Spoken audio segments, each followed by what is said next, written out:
Falco, on se retrouve pour faire une page de scrap. Alors c'est une page qui est assez importante pour moi parce que c'est la page qui représente les 1 an donc, de ma deuxième.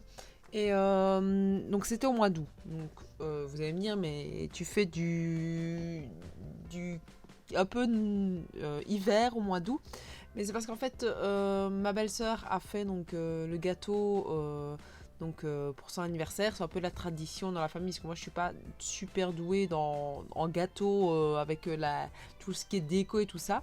Je vous avoue que ça me prend un peu la tête de devoir le faire. Et donc bah voilà, ici c'est un peu la tradition de mon côté. Les marraines font les gâteaux pour mes deux filles. Et moi ça m'arrange très très bien. Et donc bah ici je les laisse en fait choisir le thème. Bon, peu importe, après on décore pas forcément en fonction de ce thème là pour l'anniversaire. Ça reste très très simple. Mais voilà, donc ici ma belle-sœur avait décidé de faire sur le thème de la Reine des Neiges. Et donc bah voilà, j'avais envie que la page au final ressorte un peu par rapport à ça. Et donc vu que le gâteau était blanc et bleu, bah voilà, il fallait que je parte sur cette idée là pour faire ma page. Au départ je vous avoue que j'ai un peu cherché comment j'allais faire. Donc j'arrivais pas trop à me décider, vu que comme je vous ai dit c'est au mois d'août, j'avais envie de quelque chose d'assez peps et d'assez chaud parce qu'il faisait quand même assez chaud ce jour-là. D'ailleurs, vous voyez qu'on est tous en petite robe ou t-shirt. Mais voilà, après, j'avais quand même envie que l'idée ressorte par rapport au thème du gâteau. Donc je me suis dit, bah tant pis, je vais faire ça sur le thème un peu bleu, Reine des Neiges. Et voilà, donc je suis quand même super contente de ma page. Et je trouve que ça donne bien en hiver, donc voilà. Euh, donc ici, ce que j'ai fait, donc c'est d'abord coller donc mes 3 photos. Donc c'est une double page que je vais vous faire. Donc là c'est d'abord 3 photos et puis j'en aurai 3 autres après sur une autre page. Et donc j'ai pas envie qu'elles s'écartent les unes des autres. Donc je les ai collées les unes sur les autres avec un petit peu de papier de soie derrière. Et puis vu qu'il me reste des décos un petit peu Reine des Neiges, parce que j'avais acheté un bloc die cuts il y a 1 an maintenant, oui, il y a bien 1 an maintenant, sur la Reine des Neiges, bah voilà, je me suis dit, vu qu'il n'est pas tout utilisé, que ça pouvait bien se mettre ici. Et au final, je pense que ce que je n'aurais pas utilisé cette année, je vais peut-être en garder un tout petit peu, moi sinon je donnerai le reste à ma fille. Donc là d'ailleurs, c'est le bloc de chez Action sur la Reine des Neiges et j'arrive pas à l'utiliser, je le trouve très très joli. Mais au final, bah voilà, ça colle pas trop et j'aime bien avoir quelque chose quand même qui colle assez bien. Donc voilà. Alors ici, j'ai voulu faire des petites taches en blanc. Donc pour ça, bah voilà, je prends la pâture, je la dilue à l'eau et puis je fais avec l'espèce de petit pinceau que j'ai trouvé chez Action quand ils vendaient un petit box avec de la pâture et différents pinceaux à l'intérieur. Je vous avoue que j'ai acheté la box surtout pour le pinceau. Maintenant la pâture j'utilise, donc c'est pas perdu. Mais voilà, j'ai cherché après ces pinceaux là et je trouve qu'en magasin créatif ça coûte super cher pour un bête pinceau quoi, avec des plumes, des poils écartés. Et donc bah voilà, là j'étais bien contente, c'est 4,99 la boîte je pense. Donc voilà, je l'ai prise et je me dis ça me servira bien. Et la pâture, la pâture acrylique je l'utiliserai aussi. Donc voilà. Donc ici je colle donc ma photo avec donc le papier de soie. Le problème c'est que vu que j'ai utilisé les guns, ça m'a un peu fait gondoler donc la page. Donc voilà, il faut un petit peu trouver des astuces pour que ça gondole dans l'autre sens. Ensuite, j'ai décidé de mettre le petit Olaf en 3D pour redonner un petit peu de volume à cette page-ci. Donc voilà, ici j'avais un petit cadeau qui date encore des affaires que ma soeur m'avait donné, que j'avais trié et j'en ai quand même quelques-uns de couleurs différentes. Et franchement, je sais pas trop comment les utiliser parce que je trouve que ils sont vachement grands par rapport à une feuille. Donc voilà, donc je galère un petit peu pour l'utiliser. Mais là, au final, j'ai trouvé comment pouvoir en placer un. Donc je suis assez contente de moi. Voilà. Alors là, j'utilise mon petit pot à talc pour pouvoir faire de l'empossage. Donc ça fait longtemps que j'en avais plus fait.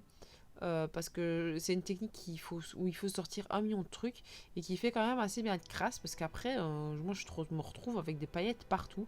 Je sais pas comment on fait pour que les paillettes ne se mettent pas partout, mais moi je trouve que c'est un peu la galère quoi. Après j'en ai pendant quelques jours autour de moi et ça m'énerve. Donc voilà. Mais à part, enfin, vous ne voyez pas trop. Maintenant, quand je ferai la page en gros plan, vous le verrez un peu plus. Mais comme ça se voit pas trop. Donc voilà, il faut faire attention. Ensuite, je suis partie, donc là, comme vous voyez sur la deuxième page, donc, il y a quand même pas mal de photos. J'arrive pas trop à faire le tri. Quand c'est comme ça, des gros événements, je sais pas me dire, ouais, non, ça je vais pas prendre, ça je vais prendre. Donc, je fais les photos en assez petit. Donc là, c'est une. Donc en tout, j'ai fait 4 pages pour l'anniversaire. Vous allez me dire 4 pages, mais c'est beaucoup. Mais c'est tellement un événement marquant, les 1 an, que j'avais envie que ça se remette dans l'album. Et j'avais pas envie de faire une croix sur une ou l'autre photo au final, parce qu'elles sont, enfin il y a beaucoup plus de photos que ça. Je pense que j'ai une histoire de 200 à 300 photos pour juste son anniversaire, et c'était un truc qu'on a fait juste en famille entre nous. Mais j'aime bien appuyer sur mon appareil photo quand c'est comme ça, parce que j'ai encore tous mes grands-parents, moi. Donc ben voilà, quand c'est comme ça, on les invite. Et ça fait des super beaux souvenirs. Et vu que ben voilà, ils vieillissent, la vie est faite ainsi. J'ai vraiment peur du jour où ils seront plus là. Et j'ai envie de garder justement ces petits moments pour que mes filles puissent s'en souvenir aussi longtemps qu'elles peuvent. Parce que moi, je me rends compte que j'ai pas bien connu mon arrière-grand-mère, parce qu'elle voilà, elle est partie quand j'avais 1 an, donc je me rappelle plus du tout. Mais par contre, mon arrière-grand-père, ça je m'en souviens. Et j'ai des petits moments marquants, donc je me dis si on peut garder des petits moments marquants comme ça pour eux, bah pourquoi pas.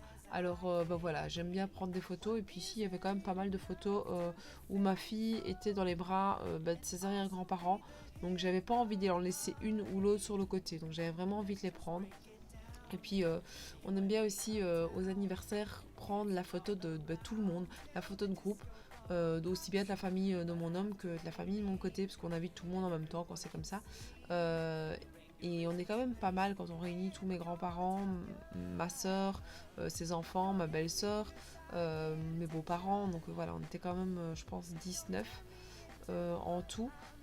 Et mon beau-frère n'est pas là parce qu'il est en Australie. Donc voilà. Euh, il manque des personnes, ça c'est sûr. On ne saura jamais réunir tout le monde, mais voilà. Ici, c'est sans compter les tontons et les tatis, enfin, mes tontons et mes tatis, et les tontons et les tatis de mon homme. Donc voilà, ça on l'a pas encore fait avec ni pour l'une ni pour l'autre, réunir un peu tout le monde. Parce que ça s'y prête pas encore, et bah voilà, on n'a pas encore fait baptiser parce que ça se met pas. On n'arrive pas trop à se décider. On sait qu'on veut le faire, mais on sait pas quand. Donc voilà, on s'est pas encore décidé à vraiment réunir tout le monde, tout le monde. Donc voilà, ici j'avais pas mal de petites choses Happy Birthday, donc je me suis dit bah je vais les mettre.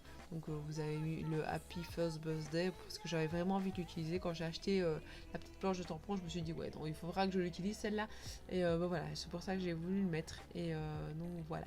Là ici, pareil, je t'aurais de refaire le petit rappel donc, de la page juste avant, en faisant de l'embossage et en mettant bah, mes petits stickers de, de Reine des Neiges. Et là, bah, vu que j'avais un élément que j'avais envie de mettre, donc c'était le petit bateau, le petit gâteau Happy Birthday, que je ne l'ai pas mis sur la première page. Je me suis dit, il faut vraiment que je le mette sur celle-ci, parce que je l'aime vraiment bien, et bah, voilà, je trouvais qu'il donnait bien. En dernier lieu, j'ai décidé de faire un petit cadre, parce que je trouvais que ça finissait mieux la page, enfin, que ça allait mieux finir la page. Donc c'est pour ça qu'ici, vous me voyez faire mon petit cadre des deux côtés, des deux pages, donc qui sont l'une à côté de l'autre, et qui ont un bon rappel l'un sur l'autre. Donc voilà, je vous montre donc le rendu final des deux pages. N'hésitez pas à me dire ce que vous en pensez, à mettre un petit pouce bleu si vous avez aimé cette page, à la commenter pour avoir une chance de gagner l'enveloppe, donc avec les éléments que je mets dedans pour le mois d'octobre, à me suivre sur Facebook et sur Instagram, et je vous dis à la prochaine. Ciao ciao.